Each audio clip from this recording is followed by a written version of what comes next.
গতকালকে গ্রোতে HDFC mid cap ফান্ডে 500 টাকা দিয়ে এসআইপি করেছি। 10 বছর পর যে হারে রিটার্ন দিচ্ছে, কত টাকা হবে ও আমি ভাবতেই তো অবাক লাগছে। দেখা যাক, কিছু একটা অর্ডার দিই। হ্যাঁ, বিএমডব্লিউ অফিস থেকে বলছেন? আমি একটা বিএমডব্লিউ গাড়ি অর্ডার করতে চাইছি, আগামী 10 বছর পর নেব। তো এখনই কি আমাকে নাম লেখাতে হবে বা রেজিস্ট্রেশন করতে হবে? আচ্ছা, আপনি গালি দিচ্ছেন কেন আমাকে? হ্যাঁ, আমি 10 বছর পর নেব, কারণ আমি এসআইপি করেছি। আপনি মিউচুয়াল ফান্ড সম্পর্কে বুঝেন?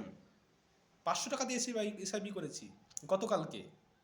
হ্যাঁ, 10 বছর পর আমি কোটিপতি হয়ে যাব। হ্যাঁ, ফোন কেটে দিচ্ছে। মিউচুয়াল ফান্ড সম্পর্কে কিছু বোঝে না, কিছু না। একটা আইফোন অর্ডার দিই। হ্যালো। হ্যাঁ, আমি আইফোন 19 প্রো ম্যাক্স নিতে চাইছি। কবে লঞ্চ হবে বলতে পারেন? হ্যাঁ, 10 বছর পর নেব। আইফোন 19 প্রো ম্যাক্স 10 বছর পর, 10 বছর পর, ইয়েস। কারণ আমি মিউচুয়াল ফান্ড করেছি। 500 টাকা মিউচুয়াল ফান্ড, যেটা 10 বছর পর আমি কোটিপতি হয়ে যেতে পারি আর কি। সেজন্যই আগে থেকে অর্ডার দিচ্ছি, যদি না পাই। আশ্চর্য, আপনি গালি দিচ্ছেন কেন? মিউচুয়াল ফান্ড সম্পর্কে আপনি বোঝেন? আপনার কি আইডিয়া আছে এসআইপি সম্পর্কে? 500 টাকা দিয়ে আমি মিউচুয়াল ফান্ড করেছি গতকালকে।